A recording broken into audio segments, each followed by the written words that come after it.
الشيطان الرجيم بسم الله الرحمن الرحيم الحمد لله والصلاة والسلام على رسول الله سيدنا محمد بن عبد الله وعلى آله وأصحابه ومواله أما بعد فقال المصنف رحمه الله تعالى فصل النجاسة ثلاث mughalladatun wa mukhaffafatun wa mutawasitatun. Pasal ini menjelaskan tentang pembagian najis. Di sini disebutkan an-najasatu thalathun, najis ada 3. Mughalladatun, pertama najis mughalladah, wa mukhaffafatun, dan yang kedua najis mukhaffafah ataupun najis yang diringankan, wa mutawassitatun, dan yang ketiga najis mutawassithah. Al-mughalladatu najasatul kalbi wal khinzir wa far'i ahadihima. Adapun najis mughalladah adalah najisnya anjing dan babi serta najis keturunan dari kedua binatang tersebut. Wal mukhaffafatu baulus sabiyyi alladhi lam yut'am ghairal labani wa lam yablugh al haulaini. Adapun najis mukhaffafah adalah najis air kencing anak laki-laki yang belum berusia 2 tahun dan belum makan kecuali air susu ibunya. Jadi itu najis yang diringankan. Wal mutawassitatu sairun najasati. Adapun najis mutawassithah adalah semua najis selain daripada najis mughalladah dan najis mukhaffafah. Nanti terkait dengan najis mutawassithah, insyaallah mungkin ada videonya yang lain karena pembahasannya agak lumayan panjang. Baik, saudara-saudaraku yang berbahagia, pada kesempatan ini yang akan kita bahas adalah terkait pembahasan tentang najis. Perlu diketahui terlebih dahulu apa yang dinamakan dengan najis ataupun najasah. Menurut Syekh Nawawi Al-Bantani, beliau menyebutkan Summa'lam annan najasata lugotan ma yustaqdaru walau tohiron. Kata Syekh Nawawi Al-Bantani, bahwa yang dinamakan dengan najis, pengertian secara bahasa ataupun etimologi, adalah sesuatu yang menjijikkan, yang dianggap kotor, walaupun itu adalah benda suci sekalipun. Ini pengertian najis menurut lugoh ataupun bahasa. Kabusokin seperti air ludah, ataupun wamaniyin seperti air mani, atau mungkin contoh-contoh yang lain seperti ingus ataupun belekan dan lain sebagainya. Nah, itu yang dinamakan dengan benda-benda ataupun barang-barang yang menjijikkan. Maka dikatakan najasah menurut pengertiannya secara lugoh ataupun secara bahasa. Dan terkait air ludah, air mani, ataupun ingus, walaupun itu adalah benda suci, akan tetapi termasuk benda-benda yang menjijikkan, maka haram untuk dikonsumsi. Tidak boleh untuk dikonsumsi walaupun itu adalah benda suci, apabila memang sudah keluar dari anggota tubuh kita. Ya misalkan ludah, kalau hanya sebatas masih ada di mulut, nelan ludah, ya nggak apa-apa. Tapi kalau sudah keluar dari tubuh kita, ya semisal ludah itu dikumpulkan di dalam sebuah gelas, kemudian setelah itu dimakan, diminum, maka itu hukumnya haram. Karena itu adalah benda yang menjijikkan. Jadi kalau misal masih di dalam mulut, nelan ludah nggak apa-apa. Tapi kalau misalnya si ludahnya itu sengaja kita kumpulkan dalam sebuah gelas, kemudian kita minum, maka itu hukumnya haram. Karena mengkonsumsi sesuatu yang menjijikan seperti ludah, ataupun air mani, ataupun ingus, walaupun itu adalah benda suci, maka tidak diperkenankan menurut syariat. Adapun najis menurut syara diartikan mustaqodarun yamna'u sihatas sholati haithula murakhiso. Yang dinamakan dengan najis menurut pengertian syara adalah benda-benda yang dianggap kotor ataupun menjijikan yang sekiranya bisa mencegah terhadap sahnya sholat apabila memang tidak ada murakhis, tidak ada mujawiz, tidak ada sesuatu yang membolehkan melakukan dalam keadaan seperti demikian.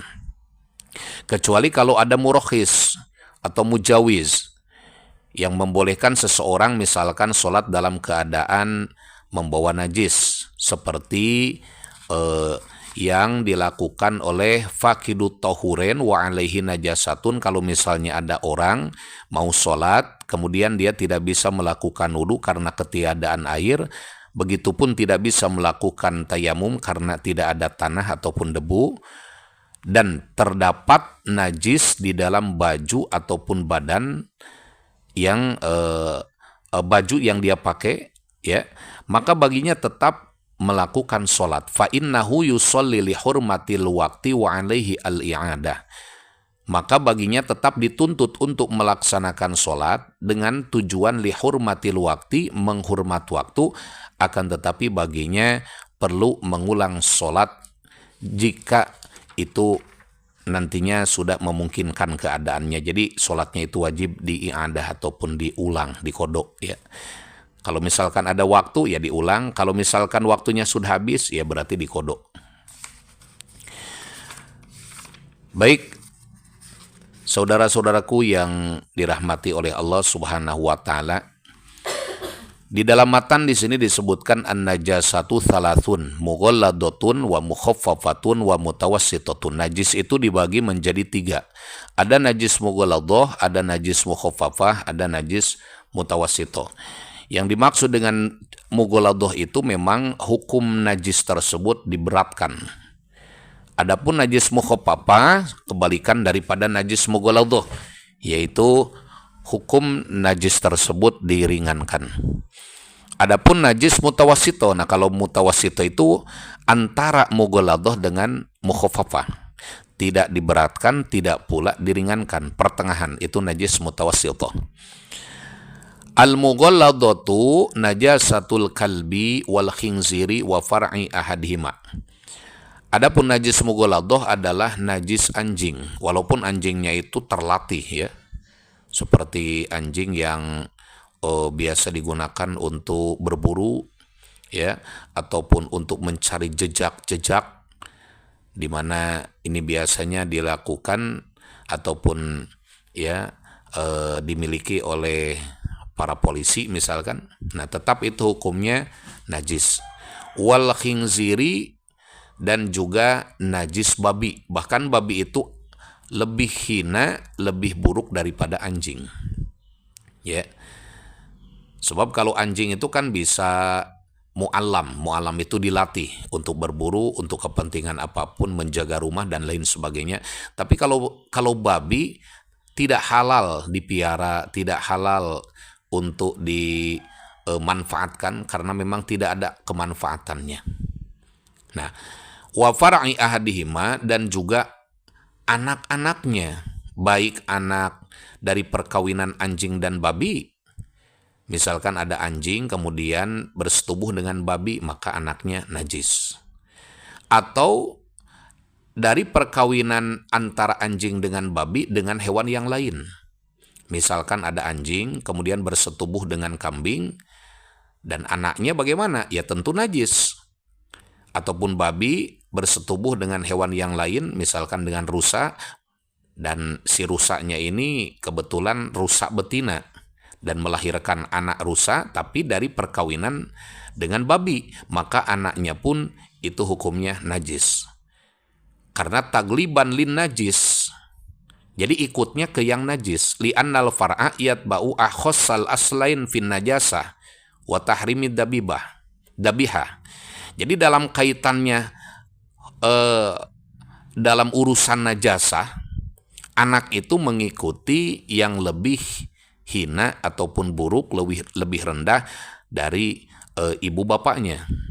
Ya seperti tadi dicontohkan, kalau misalkan ada anjing kemudian bersetubuh dengan kambing dan terlahirlah anak dari perkawinan kedua hewan yang beda spesies tersebut, maka anaknya ini ngikutnya ke anjing, fin najasah, dalam kaitannya hukumnya adalah najis. Jadi begitu. Ya. Ya mudah-mudahan ini bisa dipahami ya. Nah, bagaimana kalau misalnya ada anjing kemudian bersetubuh dengan manusia, Jadi ada manusia, ada orang, kemudian melakukan persetubuhan dengan seekor anjing. Ya kebetulan anjingnya ini anjing jantan.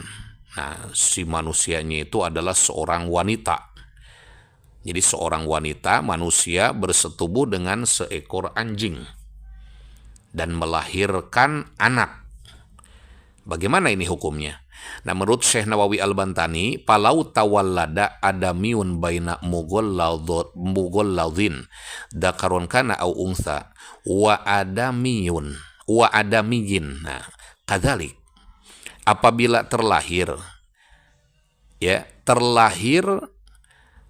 bayi dalam bentuk wujud manusia yang dihasilkan dari perkawinan hewan yang mempunyai sifat mughalladah seperti anjing dengan perkawinannya dengan seorang wanita.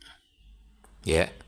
Sekali lagi, apabila terlahir seorang manusia yang tentunya dalam wujud manusia secara utuh, tapi dari hasil perkawinan seekor anjing dengan seorang wanita, seorang manusia. Nah, bagaimana hukum bayi tersebut? Nah, jadi begini, kata Syekh Nawawi Al-Bantani. Apabila dalam wujud bayi tersebut memang ala suratil adami, bentuknya memang bentuknya seperti manusia, dalam bentuk utuh dari atas ke bawah memang wujudnya wujud manusia. Walaupun sebetulnya bayi yang lahir dalam wujud manusia itu adalah hasil persetubuhan antara seorang wanita, manusia tentunya, dengan seekor anjing jantan. Kalau memang yang lahir bayi tersebut dalam bentuk wujud manusia, walaupun nisfil a'la pakot, walaupun bentuk manusianya itu dari setengah badan ke atas, setengah badan ke bawah seperti anjing misalkan, tapi dari setengah badan ke atas itu memang wujudnya wujud manusia.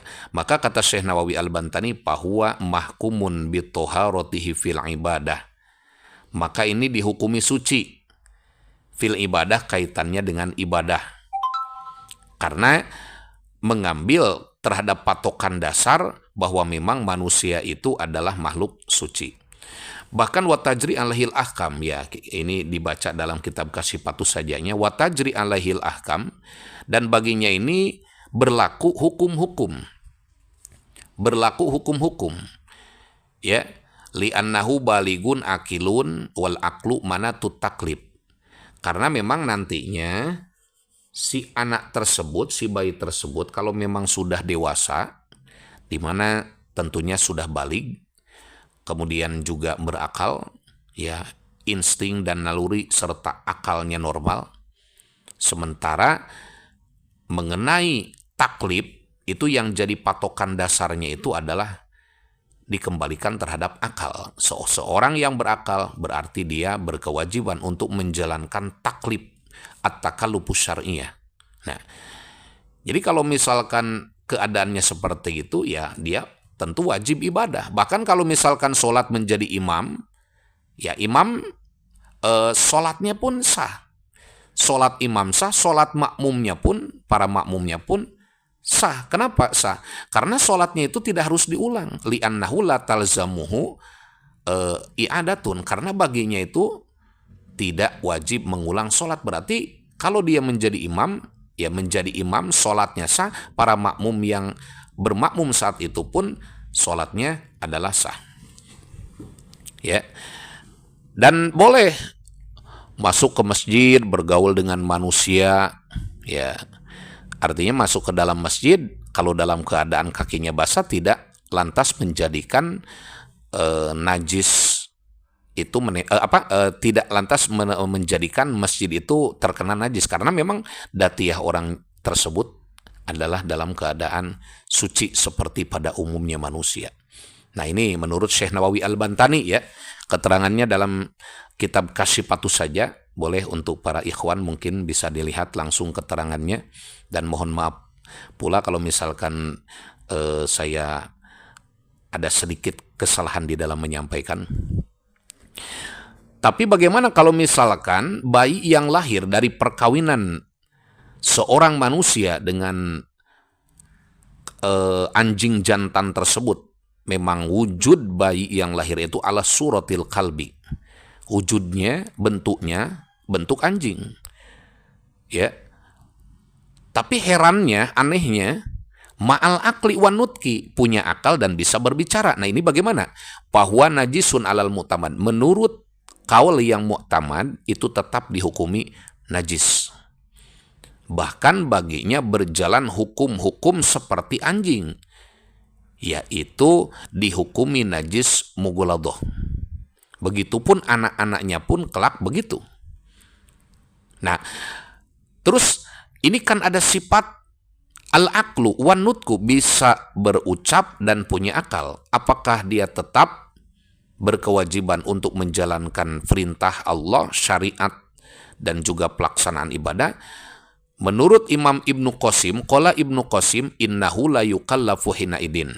Menurut Imam Ibnu Qasim, baginya tidak ditaklif kalau memang bentuk postur tubuhnya itu seperti anjing, walaupun dia berakal, walaupun dia bisa berucap. Nah, seperti itu. Walaupun bisa berbicara. Nah, jadi begitu ya Pak. Nah, baik, hadirin yang dirahmati oleh Allah Subhanahu wa Ta'ala, para ikhwan, para pendengar. Dan yang kedua adalah najis mukhaffafah. Wal mukhaffafatu baulus sobiyyi alladzi lam yut'am, yaitu bayi laki-laki yang belum diberi makan, goyrol labani, dengan selain air susu, walam yablug al-haulain, dan belum sampai umur 2 tahun. Jadi yang kedua adalah najis mukhaffafah. Najis mukhaffafah itu adalah najis yang diringankan, di mana najis mukhaffafah ini berlaku untuk baulus sobi, air kencing bayi laki-laki. Jadi ada kaid as-sobi, bayinya bayi laki-laki. Dunas sobiyah wala khunsa. Bagaimana kalau misalkan air kencing daripada bayi perempuan, maka itu bukan dikategorikan sebagai najis mukhaffafah, tapi itu dikategorikan sebagai najis mutawasitoh kalau air kencing bayi perempuan. Jadi yang dimaksud najis mukhaffafah itu adalah najis dari air kencing bayi laki-laki.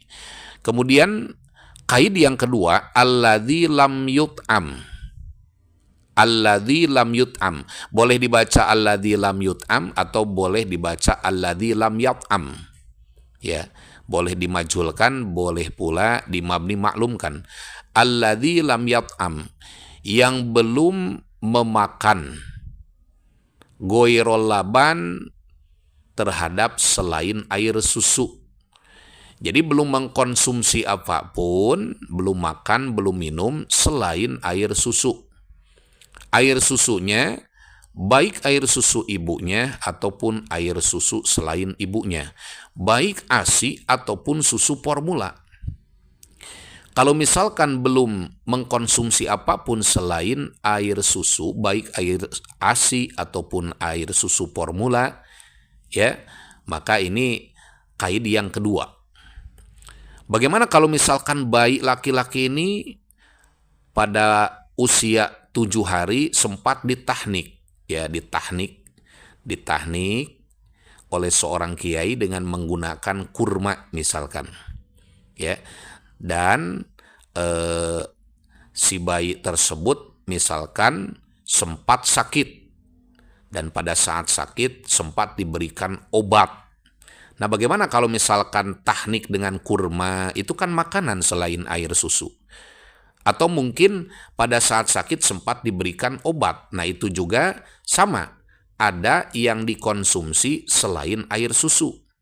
Nah, kalau tahnik dengan kurma ataupun dengan meminum obat di mana obatnya itu lil islah dengan tujuan untuk memberikan maslahat, semisal kaikhroji rih min jaufi, untuk mengeluarkan angin dari perutnya, kata Syekh Nawawi, ataupun sebagai obat penurun panas dan lain sebagainya, fala yadurru, maka tetap tidak menghilangkan status kemukhaffafahan daripada si air kencing tersebut. Jadi statusnya tetap najis mukhaffafah, tidak beralih menjadi najis mutawasito.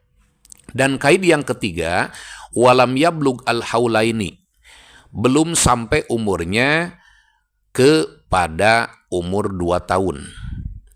Nah, mengenai umur ini ada yang mengatakan takriban, ya, yang penting dikira-kira lah.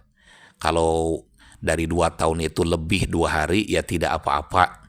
Begitulah pendapat Imam Asy-Syarqawi. Jadi kalau menurut Imam Asy-Syarqawi, walam yablug al-haulaini, belum sampai usia 2 tahun, maksudnya tidak harus pas.